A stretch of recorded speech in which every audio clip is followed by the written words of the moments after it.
সম্মানিত শিক্ষার্থীবৃন্দ, সবাই কেমন আছো? আশা করি ভালো আছো।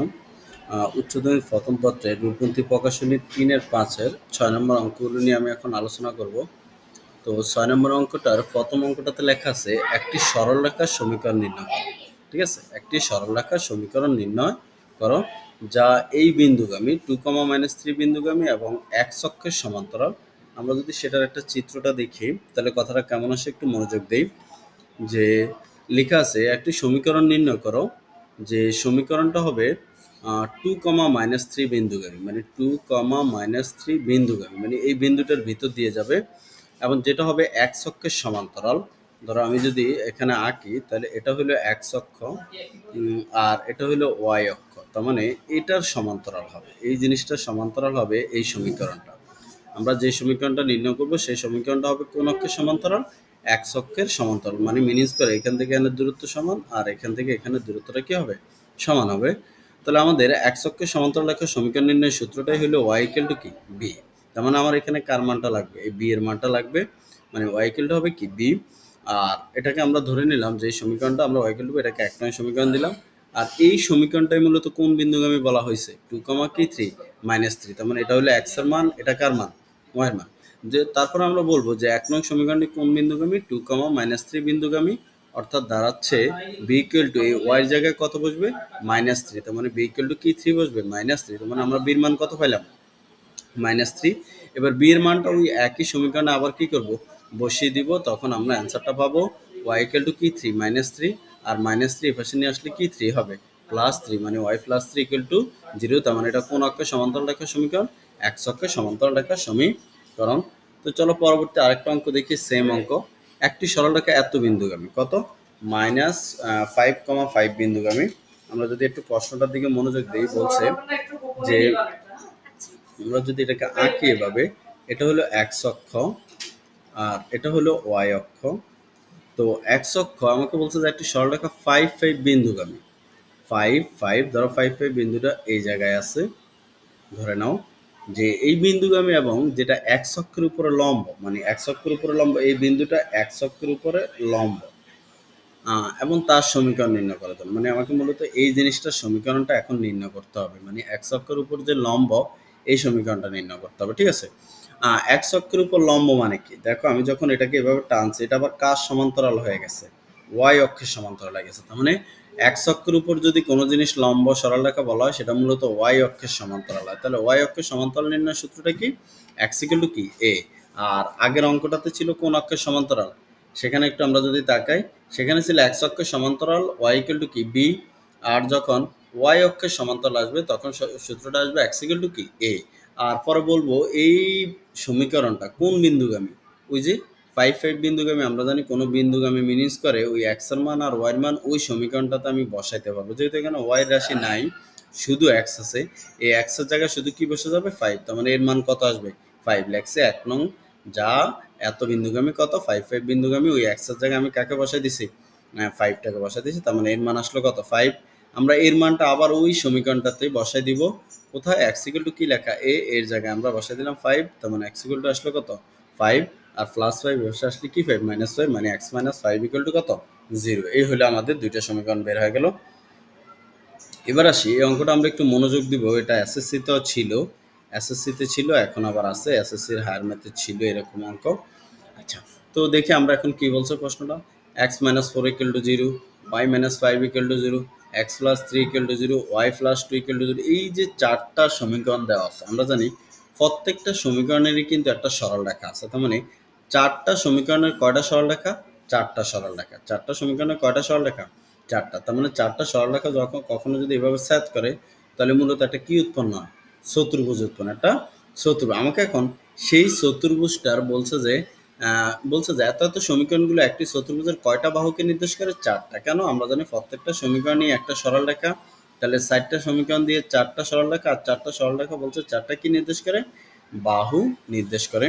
যেহেতু বাহু নির্দেশ করে বলছে, তাহলে কর্ণের দৈর্ঘ্য সমীকরণ নির্ণয় করো। কর্ণের দৈর্ঘ্য মানে আমাকে এটা নির্ণয় করতে হবে আর এটা নির্ণয়। এখন কত আমরা যেগুলো নির্ণয় করব, এই বিন্দুর স্থানাঙ্ক লাগবে, এটা লাগবে, এগুলো ছাড়াও তো আর নির্ণয় করা যাবে না। তো এগুলো কিভাবে বের করব? ধরো আমার যে চারটা সমীকরণের আমরা যদি স্যাদু বিন্দুগুলো বের করি, যেমন এই সমীকরণ আর এখানে একটা সমীকরণের স্যাদ্যবিন্দু বের করি, তাহলে এই বিন্দু স্থানাঙ্ক বেরোবে।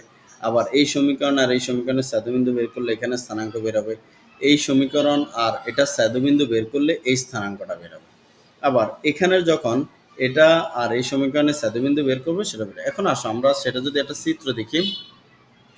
প্রথম সমীকরণগুলো কি লেখা আছে আমরা লিখলাম x - 4 = 0, তার মানে x = -4, এখানে গেলে কি 4 +4, y - 5 = 0, y = কত 5, x + 3 = 0, x = কি 3 -3, y + 2 = 0, y = কি 2 -2। আমরা যদি এই তথ্যগুলা দিয়ে একটা সমীকরণকে মানে একটা চিত্র আঁকি, x = 4 মানে মিনিংস করে কি একটু আগে যখন আমরা আগের অঙ্কতে করছি x = 5, এই যে একটা অ্যান্সার আসছে, এটা মিনিংস করে এটা x অক্ষের উপর একটা লম্ব রেখার কি সমীকরণ, তাই না? তার মানে এখানে যেগুলো x = তোমরা দেখতে পাচ্ছ 4, এগুলো মিনিংস করে x অক্ষের উপর লম্ব রেখার কি সমীকরণ। তার মানে এরকম আমরা যদি চিত্র দেখি, দেখো এই যে এখানে চিত্রটাতে আমরা দেখাচ্ছি 1 নম্বর চিত্রটা হলো এটা, ওই যে x = 4, দেখো এটা যদি মূল বিন্দু হয় 1 2 3 4, ওই 4 ঘর পরে, ঠিক আছে, যেহেতু x এর মান কত দিছে 4, আর সেটার উপর একটা কি সমীকরণ লম্ব সমীকরণ।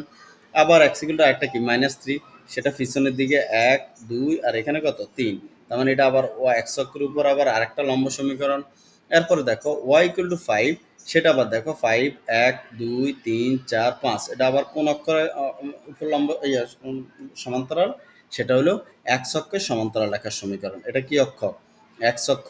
আর y = 5 মিনিংস করে x অক্ষের সমান্তরাল রেখার সমীকরণ। আবার y = মিনিংস করে ঠিক সেম, শুধু ডিফারেন্ট হলো 5 এর সময় মূল বিন্দু থেকে উপরে যাবে, -2 সময় মূল বিন্দু থেকে কই যাবে, নিচে যাবে, তখন আমরা সেই সমীকরণগুলো কি বসাবো, ঠিক আছে। এখন দেখো আমাদের যে চারটা সমীকরণ, চারটা দেখতে পাচ্ছি আমরা, চারটা কিভাবে আঁকছে অলরেডি আমি বলছি। প্রথমটা x = 4, x মূল বিন্দু থেকে 4 ঘর সামনে গিয়ে লম্ব সমীকরণ। এই x = -3 মূল বিন্দু থেকে পিছনে 3 ঘর গিয়ে লম্ব সমীকরণ। এরপর y = 5, সেটা হলো x অক্ষ রেখা সমান্তরাল রেখার সমীকরণ। কয় একক উপরে? 5 একক উপরে। আবার y = -2, সেটা আবার কয় একক নিচে? 3 একক নিচে আরেকটা রেখা, তার মানে 4টা রেখা, ঠিক আছে। এবার আসো আমাকে এই যে 1 নং সমীকরণ আর 2 নং সমীকরণের ছেদবিন্দু হবে এই বিন্দুর মান। এবার আসি 1 আর কার, 1 আর 2। আসো 1 আর 2 এর মধ্যে আমরা যদি একটু মনোযোগ দেই, x এর মান কত 4, y এর মান কত 5, এটা তো নির্ণয় হয়ে গেছে তাদের ছেদবিন্দু 4, 5। এবার আসো 2 আর 3 এর মধ্যে, 2 3 আমরা মনোযোগ দিই, 2 3, 2 এ দেখতে পাচ্ছি 2 আর 3 এর মধ্যে x এর মানটা দেখতে পাচ্ছি -3, তার মানে b এর মান আসতেছে -3, x এর মান -3 আর y এর মান কত 5। এবার আসি 3 আর 4 এর মধ্যে, 3 আর 4 এর মধ্যে x এর মান কত, c এর মানটা কি হবে একটু খেয়াল করো, তাহলে x এর মান হবে -3 আর y এর মানটা হবে কত -2। এবার আসি d আবার কার কার মধ্যে ছেদবিন্দু, 1 আর 4 এর মধ্যে, তো 1 আর 4 এর মধ্যে ছেদবিন্দু, x এর মান কত 4 আর y এর মান কত, y এর মান কি 2 -2, কারণ এগুলো তো আর সমীকরণ একাধিক, ওই যে এগুলো তো সবগুলোই সমীকরণগুলো এই টাইপের না। এই টাইপের যদি হইতো সমীকরণ, সেই ক্ষেত্রে আমাকে প্রতিস্থাপন বা অপনয়ন পদ্ধতিতে অঙ্ক করতে এখন এত কিছু করা লাগতেছে না। সবগুলাতে একটা নির্দিষ্ট মান আছে, যে x এর মান 4, y এর মান 5, x এর মান -3, y এর মান -2, এই জন্য আমরা এই বিন্দুগুলো অনায়াসে নির্ণয় করতে পারছি, ঠিক আছে। তাহলে আমরা এখন এভাবেই কথাগুলো লিখবো।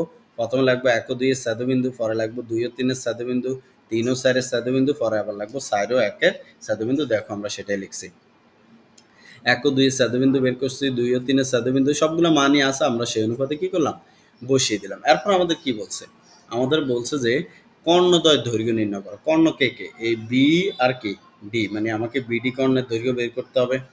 তো বিডি কর্ণের দৈর্ঘ্য যদি বের করতে হয়, সূত্র কি, কর্ণের দৈর্ঘ্য নির্ণয় সূত্র মানে মধ্যবর্তী দূরত্ব x2 - x1 whole square plus y2 - কি y1 হোল স্কয়ার। তো আমরা যদি সেখানে মান বসাই একটু দেখি, x2 যেহেতু কোনটা কোনটা বি আর ডি এই দুইটা, তার মানে x2 মানে আসবে 4।